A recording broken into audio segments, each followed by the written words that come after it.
Welcome to the Your Courageous Life podcast, where we discuss psychology and tools to help you create better habits, cultivate discipline, and live with courage, aka grit and emotional resilience. I'm your host, Kate Swoboda. Learn more about my books and get additional resources at yourcourageouslife.com. And now, here's today's episode.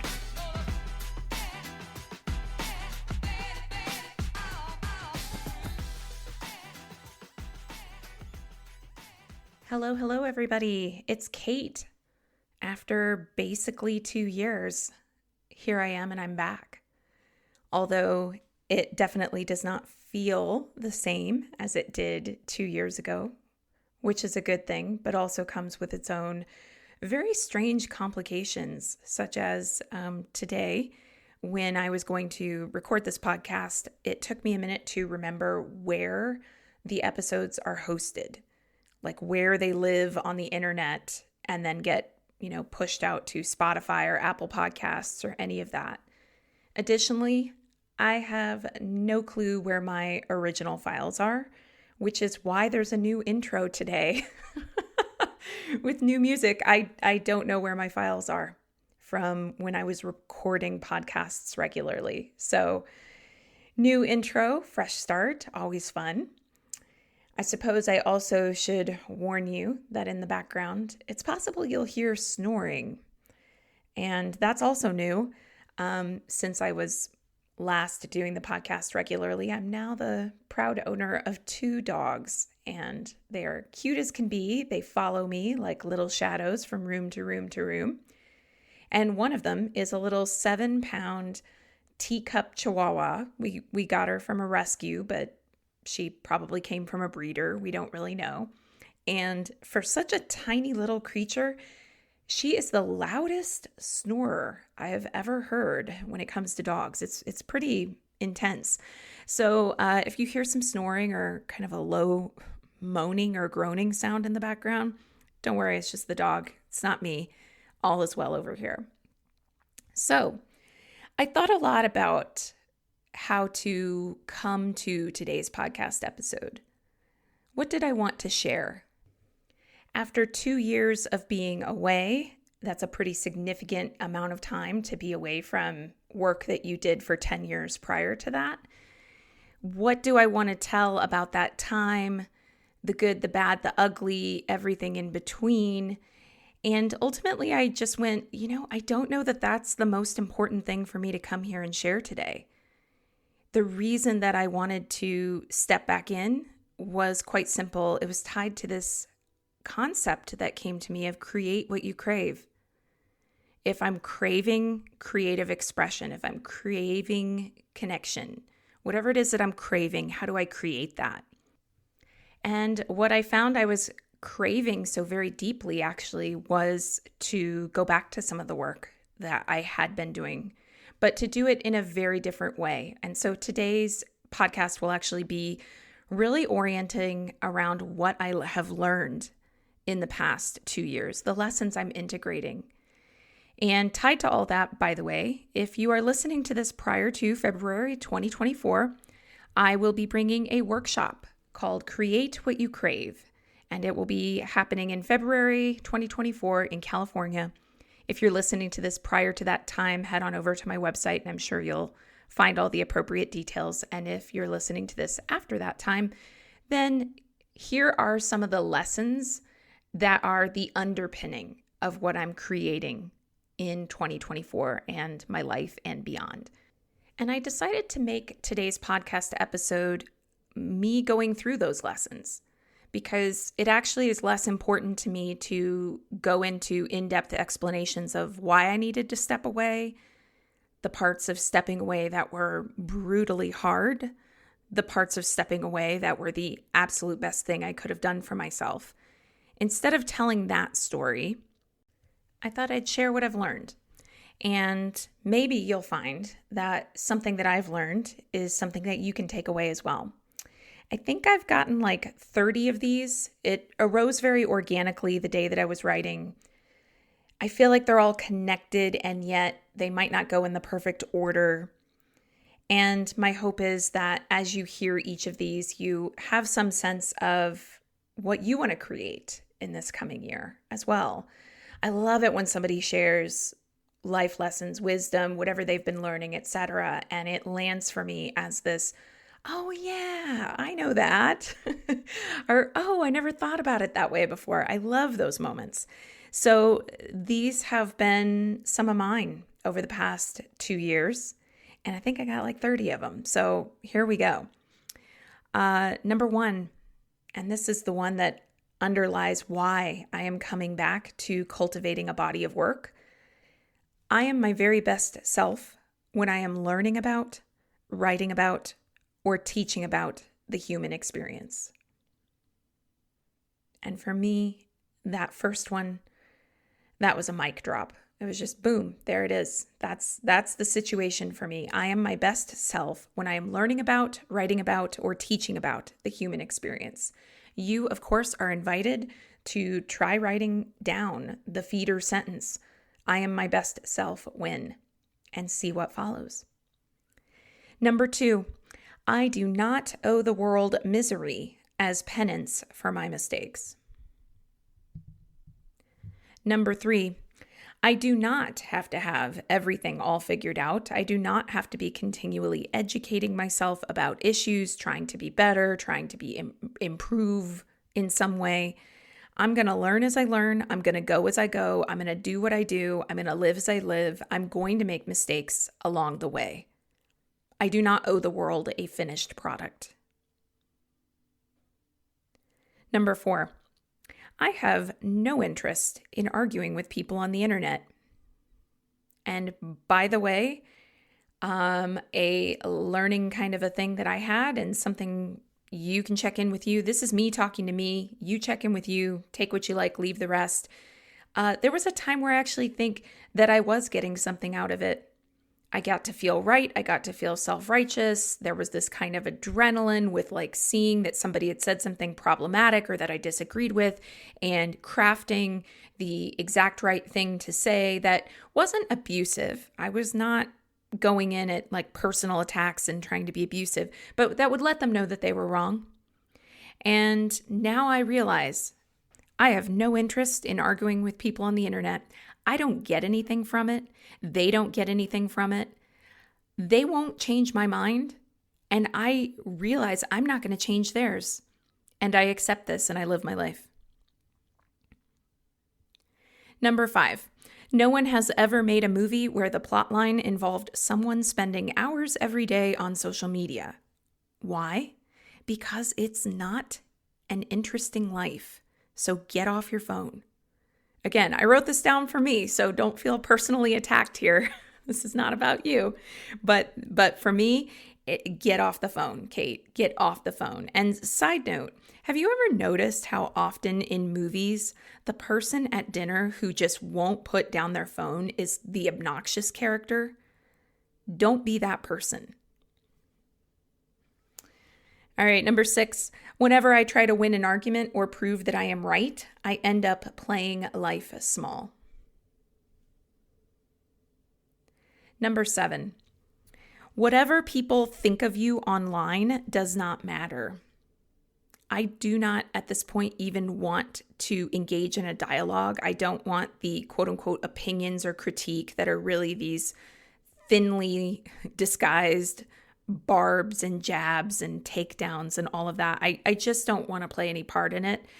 I think it's lame to spend time online telling people that you don't like them. And I also think we're all going to be dead at some point. And so worrying about what other people think of me is not how I want to spend my time here on earth. Number 8, and I got this one from an interview I heard on the Modern Wisdom podcast. The best form of self-love is to hold myself to a higher standard than anyone else will. I got really excited when I heard this because I love challenges. I love being a high performer and looking at my life and going, what does it take to create that in my life? I love all that. And to me, that quote, when I heard it on the podcast, really expressed that. Number 9, I thrive when I am surrounded by integrated, creative, self-aware adults, not children in adult bodies pretending to be adults. And if I start substituting in the children who are pretending to be adults, I just end up feeling lonelier. Number 10, having some kind of creative purpose that I put effort towards daily makes hard times bearable and is the surest way I know of to not live a life with regret. Maybe that's a double negative. Maybe the way to say that is the surest way I know to make sure that I live without regrets. Something like that. Number 11, discipline equals freedom. Now, I have been a Jocko Willink fan for a while. And one thing that I learned over the past 2 years in a big, like all caps, BIG kind of way, is that every time without exception that my mental health has suffered in the past 2 years, forcing myself to be disciplined about the habits that I know I need but may feel resistant to has turned things around in as little as a week. I am not saying that it solved all my problems. I am not saying that it made me happy and ready to throw glitter in the air and just be like, no, I'm not saying any of that. I'm saying that within a week, circumstances, life, feelings, overwhelm, feeling very depressed and bleak and sad, within a week, daylight entered the picture, all because of discipline. Having seen this enough times in my own experience, I now believe that discipline is an essential part of the human experience. Number 12, hard work is more gratifying than easy wins. Discipline and dedication make me feel grounded, integrated, and whole.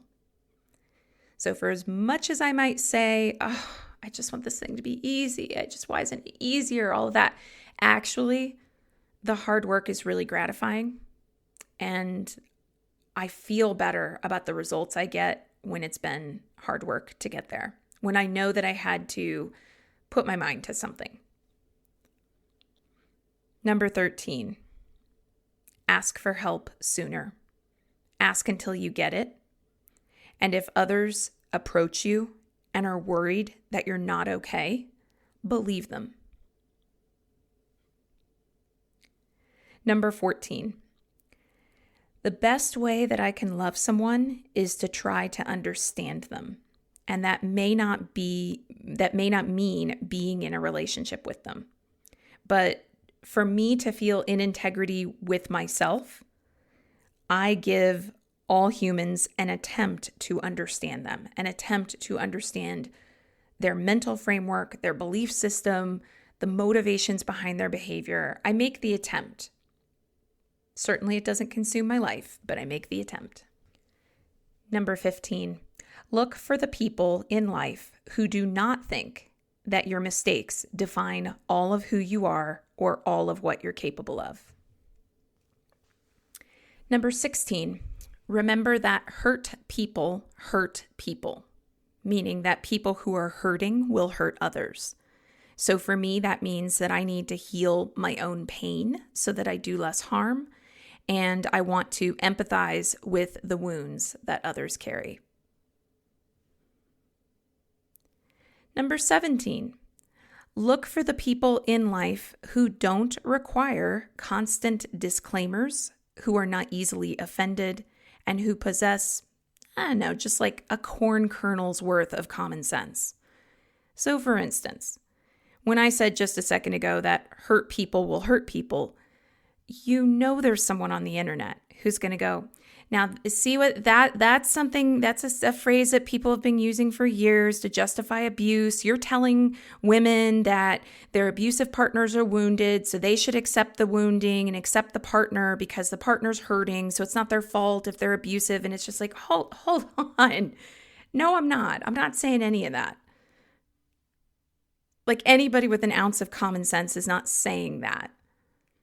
So again, a new personal rule for myself, guidelines, something I've learned. I personally, in my life, look for the people who do not require constant disclaimers, who are not easily offended, and who possess a corn kernel of common sense and critical thinking. Number 18. This one might seem like it's coming out of nowhere with the things that came before it, but again, I was just riffing on what I've learned over the past 2 years, and this came up. Weightlifting makes you feel so freaking strong and powerful, even if you never turn into a muscled up beast. I really do believe this. I believe a clean and jerk with a barbell is good for the soul. I believe that every hard workout I've ever done, and those of you who have been around a while, one thing that has not changed is my love of CrossFit. I really do believe that every hard workout I've ever done has been life affirming. I know that I will become better because I intentionally went into the face of the challenge. And also, it's okay to be sore. 19. This is one that came up really, really recently while I was working with my coach, Matthew Marzell. And he said this to me, and of course, he said it far more powerfully than I'm going to say it here, but it was an incredible moment, and it's been something that I've been thinking about ever since. This is my path.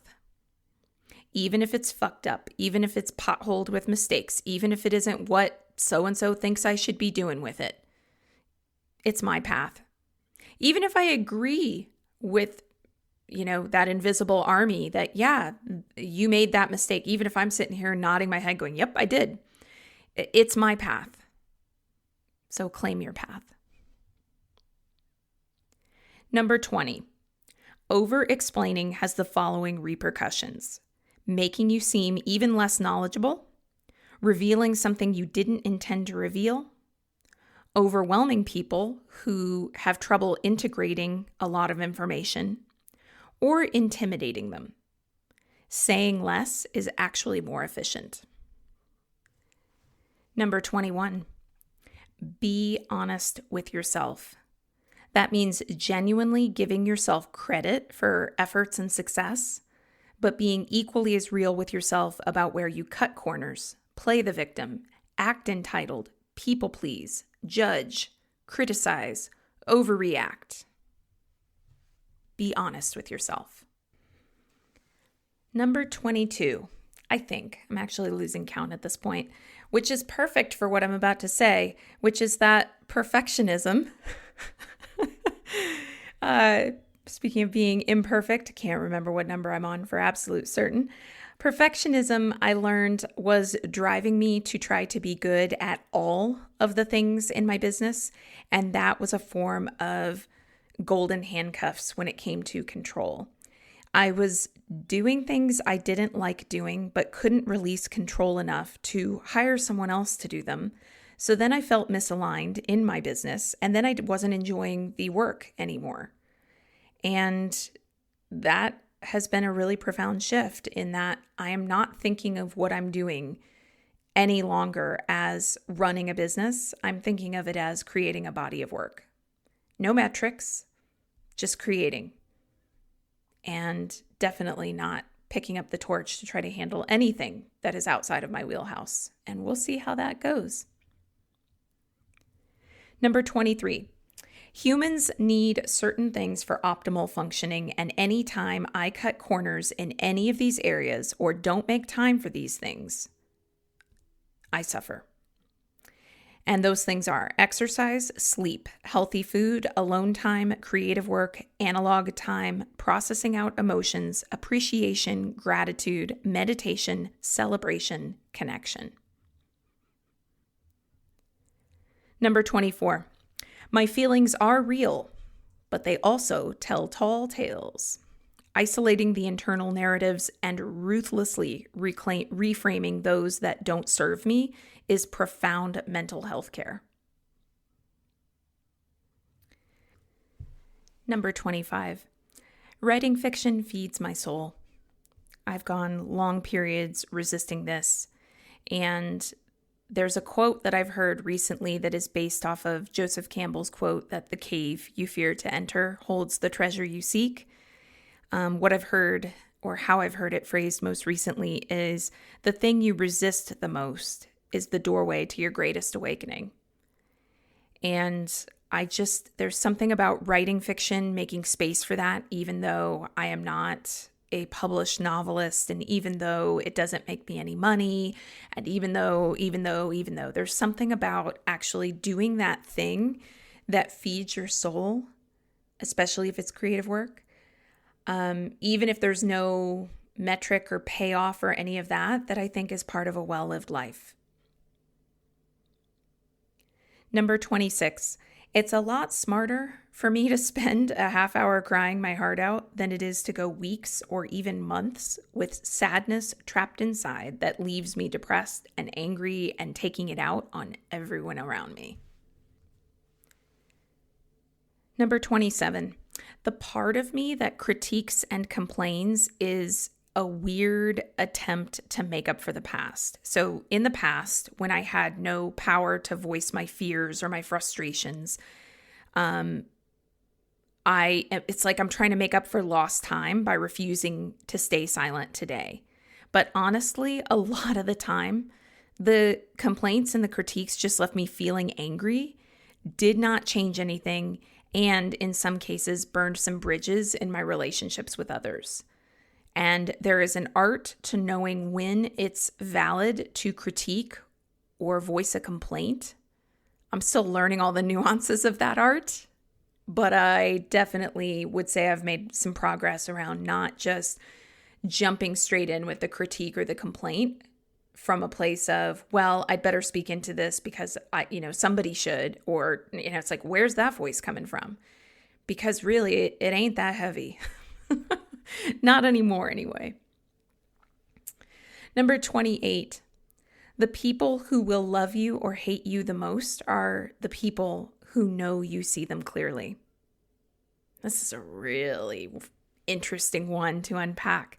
The people who love you or hate you the most are the people who know that you see them clearly. And the people who are okay with being seen, who are okay with you seeing them clearly, they will love you for the fact that you see them so clearly. The people who hate being seen, maybe they're insecure, maybe they know that they're out of integrity, maybe they just watch you handle your life really well and they feel like a mess. They're the people who will say you're arrogant, or who will spread rumors, or who will shit talk, or who will avoid you rather than just have the conversation with you. And it's their version of going on the offense. It's like they're stirring up dislike for you before you might have a chance to get honest with them or about them. Even if you had never had any intention of picking at them or saying, hey, I see you really clearly and I'm going to point out where you could do this or that better. You have no intention of that. I think it's a subconscious thing. Bottom line, you aren't going to fix it. They have to fix it. And I, at least when I've encountered those situations, I've started to come from that place of what I said earlier. The greatest thing or greatest way that I can love someone is to try to understand them.